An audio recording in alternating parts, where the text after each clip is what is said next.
La première dimension qu'on va détailler, c'est la dimension de la valeur. Quelle valeur je veux créer pour la société et pour moi.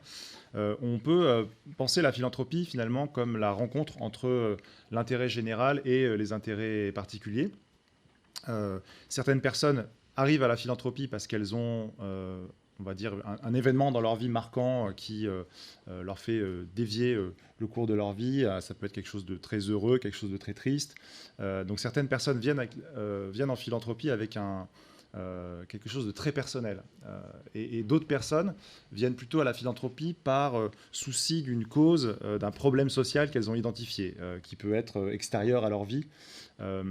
Par exemple, une réflexion sur le changement climatique ou l'accès à l'eau dans certains pays qui en sont dépourvus. Et ce qu'on propose dans le livre, c'est une réflexion sur la manière dont on peut faire se rejoindre cette réflexion sur l'intérêt général et sur les envies, les passions et même les émotions et la vie personnelle des personnes qui s'engagent. Quand on a adapté le livre, on s'est rendu compte que les questions se posaient différemment dans le contexte américain et dans le contexte français. Ce qui est intéressant dans la dimension de la philanthropie américaine, c'est qu'il y a une dimension expressive, une dimension individuelle très forte, où finalement, de Andrew Carnegie jusqu'aux philanthropes contemporains, il y a cette place de l'individu et de sa vision et de ses valeurs, et avec une dimension en fait de la philanthropie qui est très centrée sur cette expression personnelle.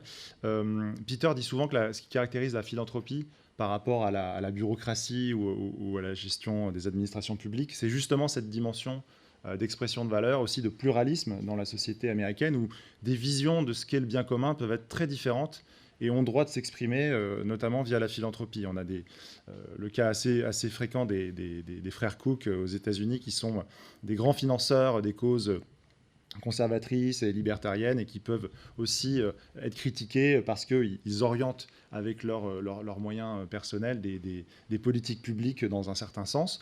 On a donc une philanthropie qui peut aussi être clivante aux États-Unis et qui n'a pas peur d'exprimer ses valeurs et sa vision du monde.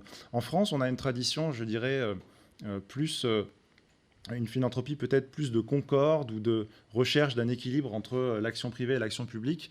Quand on voit les premières générations de philanthropes au sens moderne du terme, donc là vous avez le duc de La Rochefoucauld, un des inventeurs des caisses d'épargne et aussi des grandes campagnes de vaccination publique en France.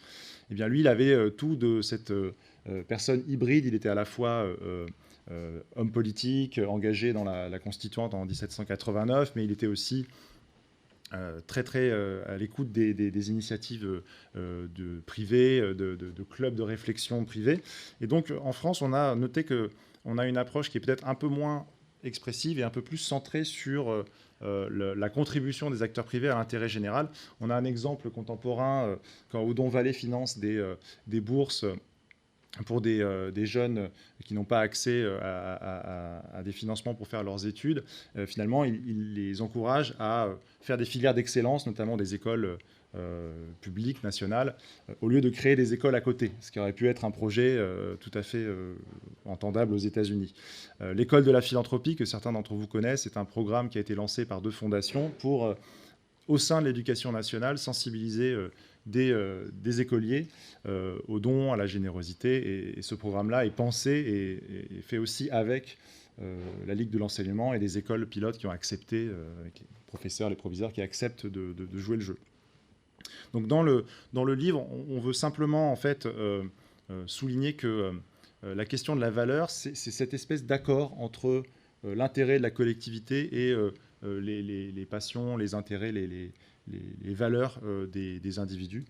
Je reprends juste rapidement l'exemple de Don Vallée. On va essayer de filer un exemple pendant les 5 dimensions. Mettons que vous souhaitiez, l'histoire de Don Vallée en 2 minutes. Hein, je crois que, si vous savez, son père n'avait pas pu faire d'études. C'était un autodidacte. Et en fait, une des raisons pour lesquelles M. Vallée a décidé de financer des bourses, c'est parce que lui-même, il a vu l'importance de l'accès à l'éducation. Et donc, c'est dans son histoire personnelle que cette idée de créer des bourses est née, et notamment pour financer des études de jeunes brillants, mais qui n'avaient pas les moyens d'accéder à des études.